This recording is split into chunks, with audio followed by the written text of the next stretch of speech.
नमस्कार, आज है 5 नवंबर 2025 बुधवार कार्तिक पूर्णिमा। मैं हूं संजय सिंह महान और आप देख रहे हैं यूपी ताजा न्यूज पर। यहीं पर महुआ और जालौन की ताजा खबरें, साथ ही देश प्रदेश की बड़ी खबरें भी।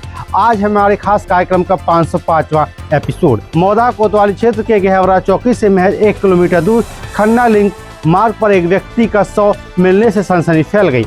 मृतक की पहचान फतेहपुर वार्ड निवासी 40 वर्षीय दयाराम अनुरागी के रूप में हुई, जो शादी ब्याह में सजावट और डीजे बजाने का काम करता था। उसकी पत्नी तारा ने बताया कि दयाराम सोमवार शाम खन्ना में काम की बात कहकर बाइक से निकला था, मगर रात भर नहीं लौटा। मंगलवार की सुबह खन्ना मार्ग पर खून से सना शव मिला। मृतक की बनियान पर खून था और बाइक भी गायब है। पत्नी का दावा है कि पति के रीवन गांव में एक युवती से संबंध थे, जिसकी शिकायत वह कई बार कर चुकी थी। राजधानी लखनऊ समेत प्रदेश के सभी बड़े शहरों में नई टाउनशिप और उद्योग लगाने की प्रक्रिया अब आसान होगी। नई नियमावली में डेवलपमेंट शुल्क में 50% तक की कटौती का प्रस्ताव है। एलडीए उपाध्यक्ष प्रथमेश कुमार की अध्यक्षता में बनी समिति ने इसका प्रारूप तैयार किया है।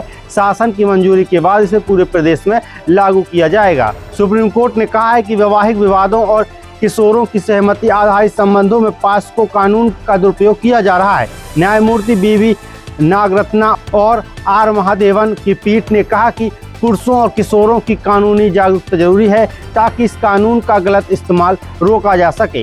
राट की नई सब्जी मंडी में दुकान के सामने लोड़ा खड़ा करने से विवाद में फल विक्रेता मोहम्मद फारूक ने कोतवाली में तहरीर देकर कार्रवाई की मांग की है। विवाद तब शुरू हुआ जब लोड़ा चालक ने दुकान के सामने गाड़ी खड़ी कर दी और विरोध करने पर धमकी देकर भाग गया।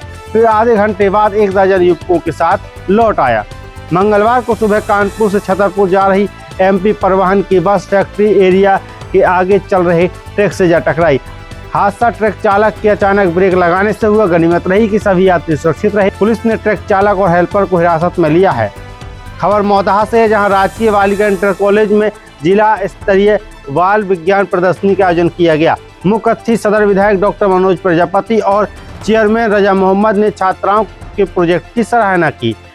छात्राओं ने विज्ञान और नवाचार के मॉडल प्रस्तुत किए।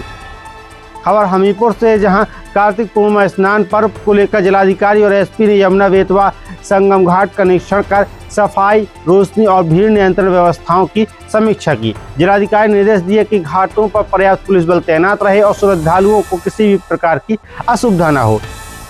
खबर कुरारा से है, जहां कुरारा की कुसमरा में साधन सहकारी समिति में डीएपी खाद की खबर आने पर किसानों की भीड़ लग गई।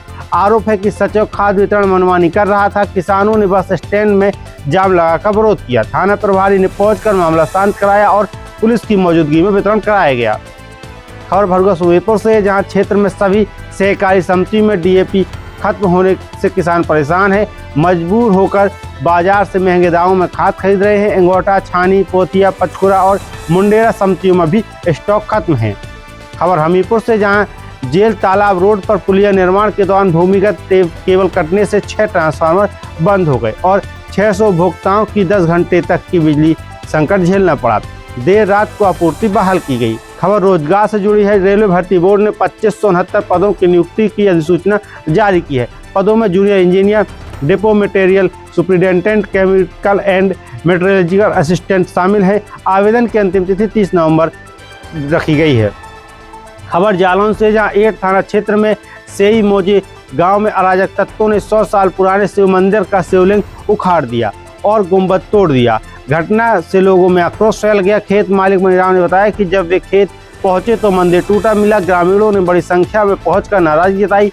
पुलिस मामले की जांच कर रही है। खबर महुआ से, जहां महुआ के कबरई थाना क्षेत्र के धरवन गाँव में 22 वर्षीय राजकुमारी पत्नी सुरेंद्र की संदिग्ध परिस्थितियों में मौत हो गई। मां के पक्ष का आरोप है कि ससुराल वालों ने संतान न होने के कारण उसे मानसिक और शारीरिक रूप से प्रताड़ित किया। कहा जा रहा है कि गलत दवाओं और झाड़ फूक के कारण उसकी हालत बिगड़ती गई। झांसी से, जहां झांसी में ट्रेन में महंगा खाना बेचने के विरोध में वेंडर ने यात्री को बेल्ट से पीट दिया।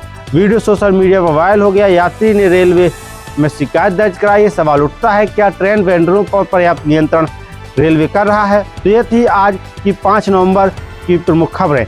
अब सवाल आपसे, क्या आपको लगता है कि यूपी में कानून व्यवस्था पहले से बेहतर हुई है या हालात अब भी चुनौतीपूर्ण हैं? अपने विचार हमें कमेंट बॉक्स में जरूर बताइए।